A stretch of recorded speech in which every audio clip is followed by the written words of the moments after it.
Hi everyone, I'm very happy to be here, and this is a video that I've been contemplating for a few weeks. It's about the paradox. It's about the human predicament. It's about being incarnated in these bodies and at the same time having this longing for spirit, for divinity, for the light, and knowing that we are both, knowing that we are the shadow and the light, we are the love and the fear, we are the flesh and the spirit. And this human incarnation is about embracing ourselves as we are. So in these times of social media, and we just see so much display of positive emotions and display of yoga as a path of happiness. And yeah, I would have to say, of course, yoga is it's our savior in moments of deep despair. It's our anchor. Our yoga and our teacher, they are the ones that are gonna hold on no matter what. Through the emotional ups and downs, through the life circumstances, through the losses, through the pain, through the suffering, our yoga practice will always be there, non-judgmental, welcoming us. And that doesn't mean that life is going to become this eternal bliss and only happiness and all the problems are over and now I found my yoga and I'm I'm enlightened. That's absolutely false. Yoga is about being real with yourself first and then being real with life.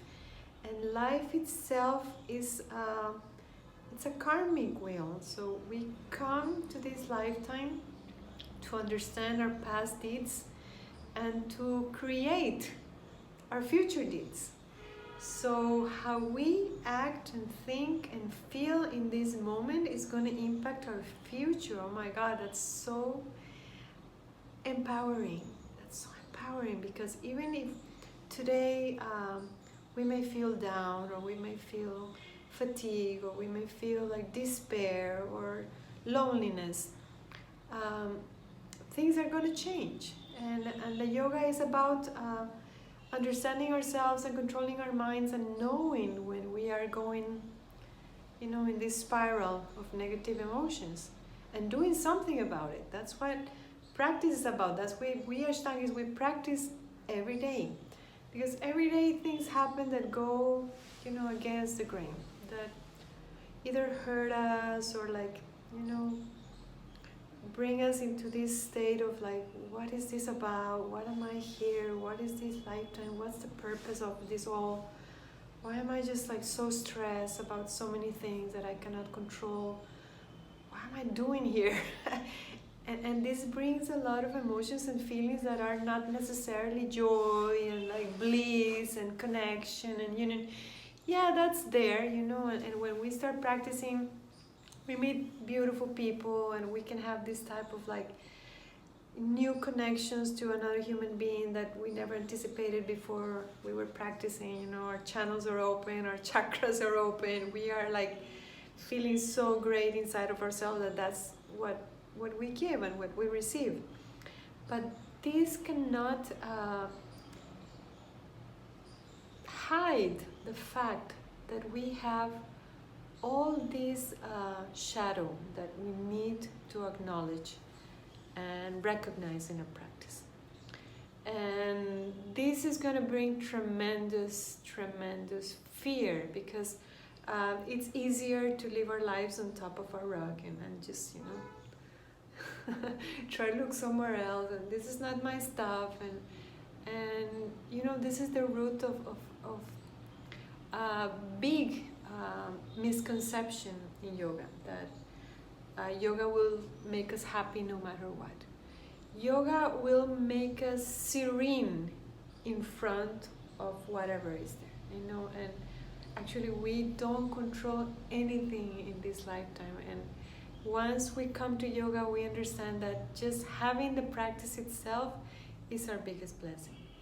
Because we don't know what is going to happen. We don't know if today we're going to have an accident. We don't know if today someone's going to call us and say, someone died that we'd love.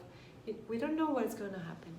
And having our yoga practice, having our sadhana is actually a matter of great trust in life. And we are actually feeding that trust in life, feeding that connection to something bigger, to whatever has us breathing today. But we need to be mature enough in our practice to embrace as we are, with all of our pains, with all of our edges. In Japan, they have this beautiful art of fixing cups. Cups that are broken, they don't throw them. I think this is so beautiful.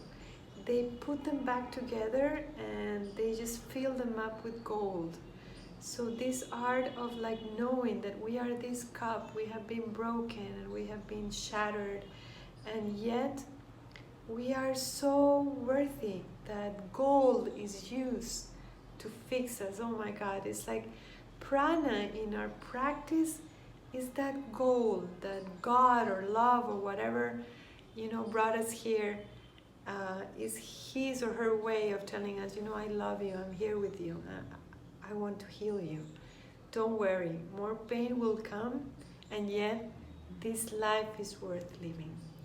That's the paradox of being a human being this vessel of flesh with this longing for spirit, being this union of material entity and spiritual light. Oh my God, that's the ultimate paradox. And it's not easy, to live in that paradox and to understand that sometimes we act from the shadow and sometimes we act from the light, and sometimes we are pure love and sometimes we are pure hell. And giving ourselves that acknowledgement that we have decided to look within for the answers. And that's mostly what we need. And then we need guidance from a teacher, and then we need our spiritual practice, and then everything will rearrange itself. We don't need to be scared. Yeah, things and people will live our life, and that's because Spirit is saving us.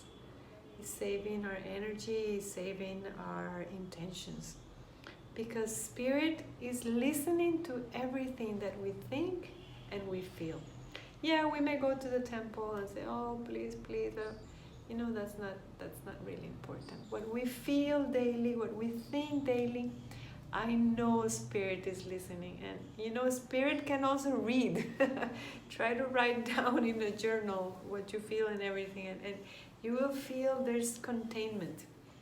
And that's what yoga is about. Our yoga practice is our space where we feel contained in all that mixture of feelings, mixture of emotions, and embracing ourselves with so much compassion. And then when we can embrace ourselves, then we can embrace others, and we can feel that same connection, because we are all given this battle. This battle is about surviving in this place that is not our home. This samsara halahala is definitely not our home. This is where love is being violated, where love is being corrupted, where love is being watered down. And our yoga practice is our humble attempt to understand from within what is love. And the more we try to understand love, the more questions will come about what love is and how to find love in the worst case scenarios. And life will keep giving us all the information we need to answer our questions. So embracing our paradox, embracing our shadow, embracing our demons, embracing our fears, that is what the practice is about. Yeah, the postures will bring to the surface a lot of unworthiness, a lot of judgment from ourselves, a lot of intense emotions. Practice is meant to open all the energy channels in our body and start like unveiling all these all these things that have been covering our sight, our intelligence. It's about coming out of the confusion into the clarity of the mind, and the clarity of the mind where we understand that we are not perfect beings, we are work in progress, we are shattered cups that are so beautiful and so unique that they deserve to be fixed. Fixed in the sense that we deserve to come into oneness from all that fragmentation. The mind fragmented, the feelings fragmented, the opinions, the thoughts coming slowly and gently, coming back home to our heart, to our essence, to our deeper, deeper being. That's what yoga is about. In the process, you will get more mindful of who you share your energy with. You will get more careful also about how you spend your day, what actions do you take, what actions you prefer not to take, where do you place your attention, who do you give your energy. And yoga is going to clean our lives from everything that is not conducive to our spiritual practice. And it's going to bring help, it's going to bring new people, it's going to bring a lot of beautiful experiences. And life will keep happening, so losses will be also there, and lots of suffering will be also there. And both light and darkness will be there. And in our yoga practice, we will be able to take them in the same, with gratitude, with equanimity, with skill, and understand that no matter what is happening in our lives right now, everything is fine because we have our anchor. And the sweetest nectar comes from this anchor. No matter what is happening on the outside, what is going on in you, within you, in your own sadhana, in your own connection to your teacher, is what really matters. So, no more gaslighting about yoga being the positive solution for everything. No, yoga is an eye opener, is an ear opener, is a heart opener. You're gonna feel more open to everything in life, including the suffering, including the unconsciousness, including the evil, including the pain, of course. And then you can take it all in and breathe that pain and give back some love. And the yoga will be the alchemy, not only for ourselves, but for those around us, to understand there's another way to live life. It's not in the happy mode, it's more in the real mode. Who am I? Why am I here? What am I supposed to do in this lifetime? How am I going to spend my time in this earth? Thank you so much.